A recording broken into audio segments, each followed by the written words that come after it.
Hello everyone, this is Prashant from academics for CSE. Friends, आज की इस video में मैं आप लोगों के साथ बीपीएससी की आगामी मुख्य परीक्षा को ध्यान में रखते हुए मेंस से संबंधित एक मॉडल आंसर को मैं डिस्कस करूंगा।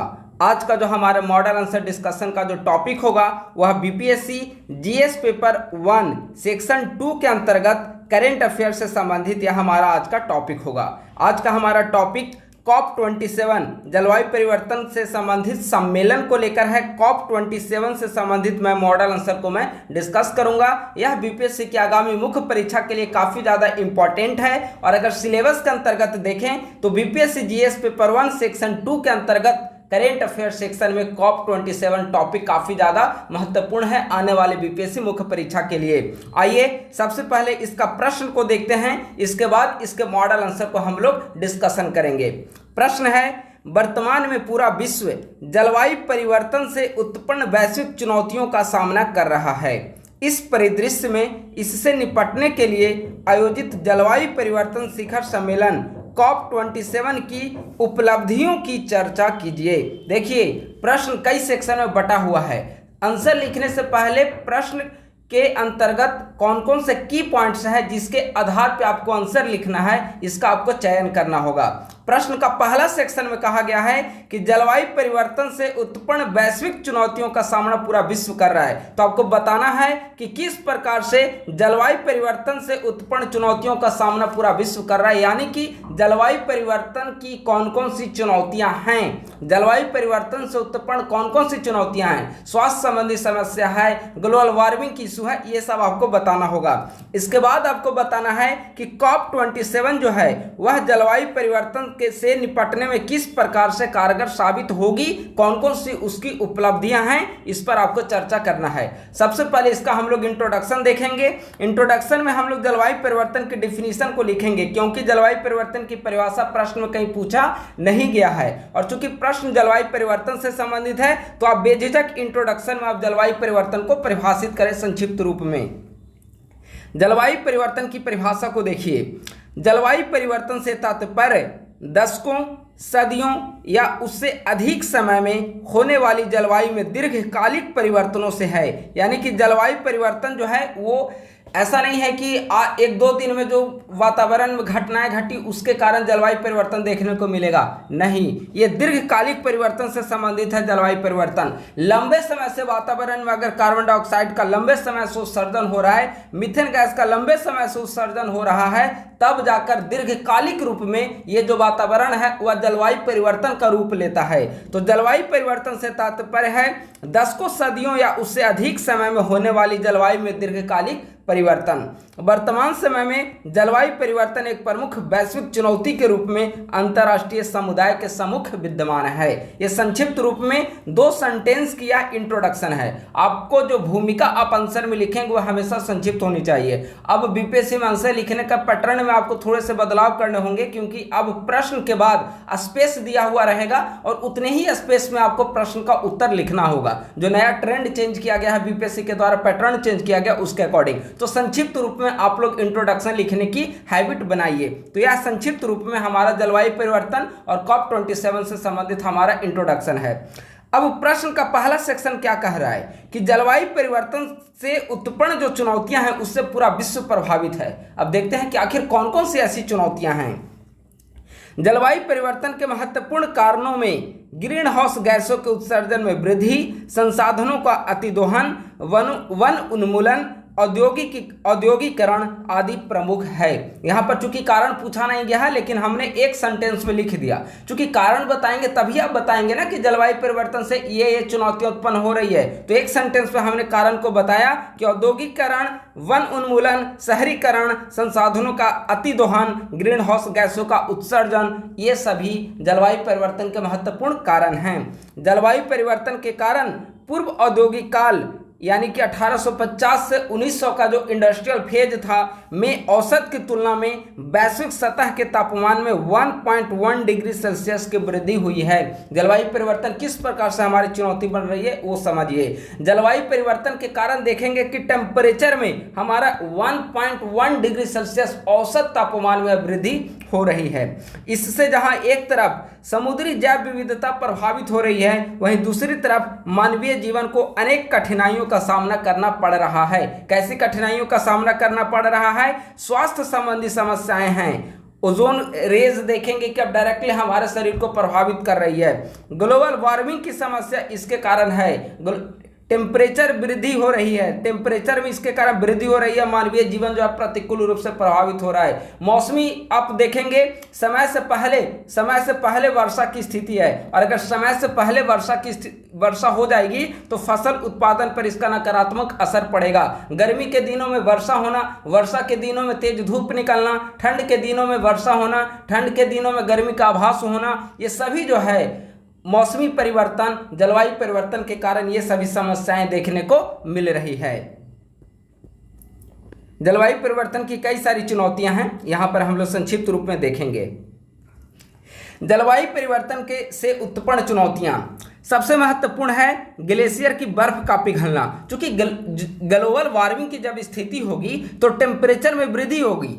टेम्परेचर में अगर वृद्धि होगी, ग्रीन हाउस गैस उत्सर्जन से तापमान में वृद्धि होगी। तापमान में जब वृद्धि होगी तो जो ग्लेशियर हैं वहां से बर्फ पिघलने लगेंगे। अगर ये बर्फ पिघलेंगे तो इससे क्या होगा कि समुद्री सतह का जो तापमान है, समुद्री सतह जो है उसमें वृद्धि होगी। अब समुद्री सतह में अगर वृद्धि होती है तो जो तटीय शहर वहां पर वो डूबने की स्थिति में आ जाएंगे। और ऐसा अनुमान लगाया जा रहा है कि आने वाले वर्षों में जो तटीय शहर हैं वहाँ काफ़ी ज़्यादा त्रासदी देखने को मिल सकती है अगर हमने ग्लोबल वार्मिंग पर अंकुश नहीं लगाया तो ये ग्लेशियर की पिघलने से ये स्थिति उत्पन्न होगी।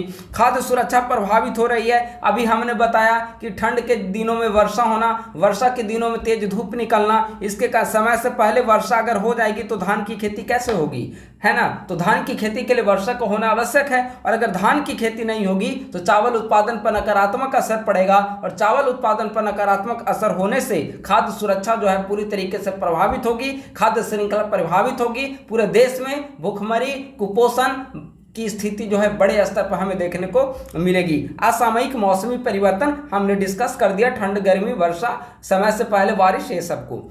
अनियमित मानसून, ये भी हमने बताया, अनियमित मानसून होगी, जब वर्षा होनी चाहिए नहीं होगी। मानसून की, भारत में मानसून की प्रवेश की तिथि क्या है? 15 जून को संभवतः ये केरल में मानसून प्रवेश कर जाती है। लेकिन अब देखेंगे कि जलवायु परिवर्तन के कारण कभी कभी जुलाई में भी वर्षा नहीं हो पाती है, तो ये अनियमित मानसून है। और भारतीय कृषि देखेंगे, पूरी तरीके से मानसून पर भारतीय कृषि आधारित है। भारतीय कृषि में फसल अधिक से अधिक हो, इसके लिए आवश्यक है कि समय पर वर्षा हो, और समय पर वर्षा होने के लिए आवश्यक है कि जलवायु परिवर्तन पर हम लोग कंट्रोल करें। जलवायु परिवर्तन को दूर कर, जलवायु परिवर्तन से उत्पन्न जो चुनौतियां हैं उसको दूर करने के लिए हम लोग एक्टिव रूप से वर्क करें। इसके लिए सरकार के साथ साथ मानव को भी हमें एक as a human being, as a समाज के नागरिक होने के नाते हमें भी इस दिशा में पहल करनी होगी। प्राकृतिक आपदा की स्थिति बन रही है, शहरीकरण हो रहा है, प्राकृतिक संसाधनों का विनाश कर रहे हैं, जंगल का अतिक्रमण हम लोग कर रहे हैं। इसके कारण प्राकृतिक आपदा जो है, हमने प्राकृतिक आपदा को बुलावा भेजा है कि प्राकृतिक आपदा से हमें नष्ट हो, क्योंकि हम प्राकृतिक संसाधन को नष्ट कर रहे हैं तो प्रकृति भी उसी अनुसार रिएक्ट करेगी। आर्थिक चुनौतियां भी इससे उत्पन्न हो रही है। जीडीपी में गिरावट हो रही है। कैसे जीडीपी में गिरावट आएगी? देखिए, अब संरचनात्मक निवेश में भी कमी आएगी। कैसे, इसको समझिए। जलवायु परिवर्तन के कारण आप देखेंगे कि स्वास्थ्य संबंधी समस्या बढ़ रही है। ये तो आप समझ रहे हैं, स्वास्थ्य संबंधी समस्या बढ़ रही है। अगर स्वास्थ्य संबंधी समस्या बढ़ेगी तो सरकार को ज्यादा से ज्यादा स्वास्थ्य पर ही इन्वेस्ट करना होगा। ठीक है, अगर ऐसा होता कि स्वास्थ्य पर सरकार को कम इन्वेस्ट करना हो तो इसके अलावा जो अन्य सेक्टर थे, सड़क, बिजली, इंफ्रास्ट्रक्चर, शिक्षा, ये सब पर सरकार अपनी खर्च कर पाती। लेकिन अभी देखेंगे कि सरकार को अधिक से अधिक खर्च स्वास्थ्य क्षेत्र में ही करना पड़ रहा है। ठीक है, आए दिन जो आप देखे होंगे कि बीमारियां, नए तरीके की बीमारियां उत्पन्न हो रही है, तो ये सब जलवायु परिवर्तन के कारण भी इसका प्रभाव देखने को मिल रहा है। जीडीपी में किस प्रकार से गिरावट होगी, वही ये सभी एक दूसरे से कनेक्टेड हैं। ठीक है, जीडीपी में किस प्रकार से गिरावट आएगी, फसल के उत्पादन कम होंगे, ये सब जो रीजन है वो सभी एक दूसरे से जुड़े हुए हैं। तो ये जलवायु परिवर्तन से उत्पन्न चुनौतियां हैं।